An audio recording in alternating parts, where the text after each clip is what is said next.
When I was younger, I was very apathetic to the finances of my household, especially things like where my family would go for family vacation. I didn't know how much money there was to be spent on these adventures. I didn't know what my brothers wanted to do. I didn't really know how I wanted to do this. And as a result, I was very lazy and didn't pay attention. I wasn't proactive and I didn't get involved. And as a result of that, I suffered the consequences of whatever decisions my family made. And most of the time, I didn't like where we went for vacation. And it occurred to me after the fact that if I was more proactive and I got more involved, that I would have been able to have a say in how that money was spent. And the same is true for California taxpayers today. If California taxpayers get involved and understand how their tax dollars are being spent, they'll be happier in the end with the programs that they're being spent on. Because right now, special interest groups are spending money on spending California tax dollars. And Californians need to know who is spending that money and how it's being spent. Right now, California is in a financial crisis, and California taxpayers can't afford to be apathetic in these times. Right now, California has a state deficit of $17 billion. According to Katie Grimes, who is an influential political analyst and journalist for a number of newspapers, states that $17 billion number doesn't include the $14 billion that the state owes federal government or the $10 billion that it owes the schools. This is unacceptable, and debt solutions will not work as long as special interest groups like unions and corporations are in the political realm. Marian Bergeson, who is the former Secretary of Education, will say that in the 2010 election, unions and corporations spent a combined $48 million on state politicians. Prop 32 is an attempt to solve this problem. Deborah Bowen, who is the Secretary of State of California and is the author of the California Election Booklet, says that Prop 32 will help cut the ties between state politicians and special interest groups like unions and corporations. In this speech, I will explain to you how Prop 32 affects unions, corporations, and California taxpayers. First, I'll explain to you how Prop 32 affects unions. Second, I'll explain to you how Prop 32 affects corporations. And third, I'll explain to you how Prop 32 affects California taxpayers. First, let's begin by talking about how Prop 32 affects unions. According to Deborah Bowen, who's been previously stated, Prop 32 would ban unions from deducting the payroll of employees to pay for political purposes. Now, political purposes include political contributions to candidates, which is money unions give directly to the candidates or to committees that give money directly to candidates.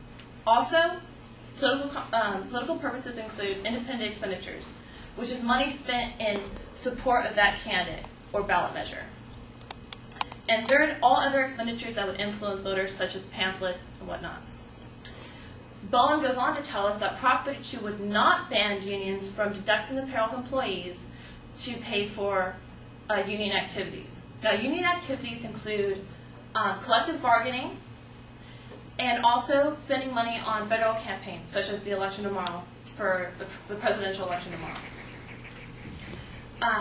This proposition would also not stop unions from collecting voluntary contributions from employees. If an employee of a union wanted to spend or donate money to the union, they would have to have written annual permission. With the money that the unions collect from those voluntary contributions, they would be able to spend that money on independent expenditures. Now, the money that they spend on independent expenditures would have to be voluntary with written annual permission from the employees, not in coordination with a candidate or committee. And under the current law, unions can give as much money as they like to independent expenditures. This is because in 2010, the Supreme Court case Citizens United, Supreme Court Justice Kennedy wrote the opinion for this case, and it stated that under the current law, unions would be considered citizens, which means a limitation on the amount of money they could give to independent expenditures would be a limitation on their freedom of speech. So with the above things being true, they can give as much money as they'd like to independent expenditures.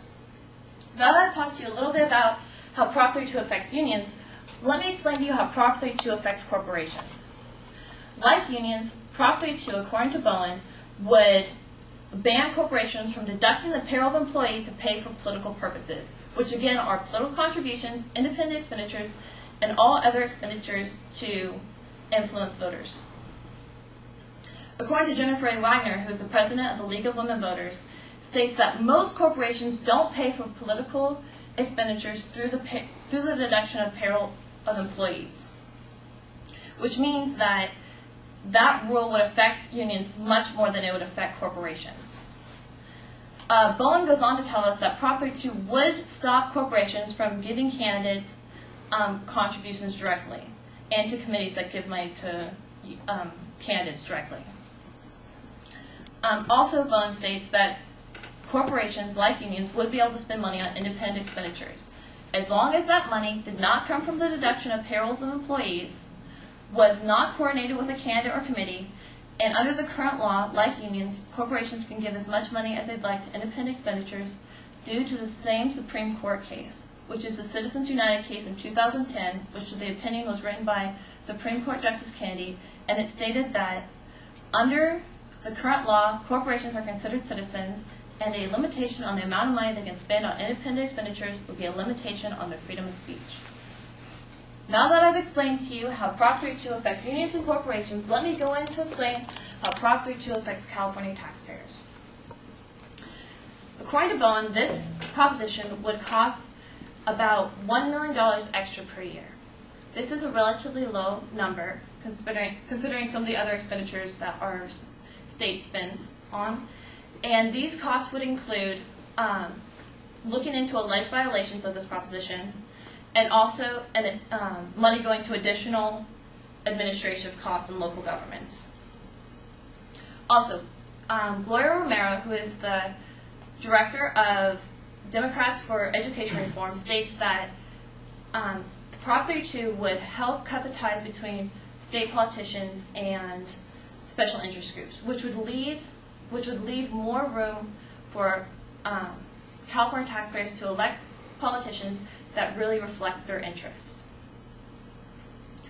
In this speech, I explained to you how Prop 32 affects unions, corporations, and California taxpayers.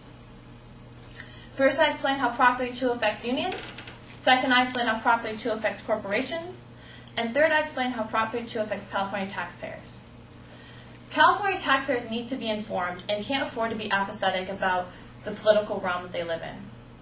We're in a state of crises right now, and California taxpayers need to know how their tax dollars are being spent and who is spending them.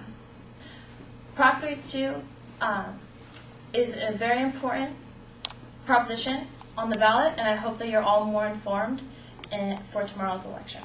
Thank you.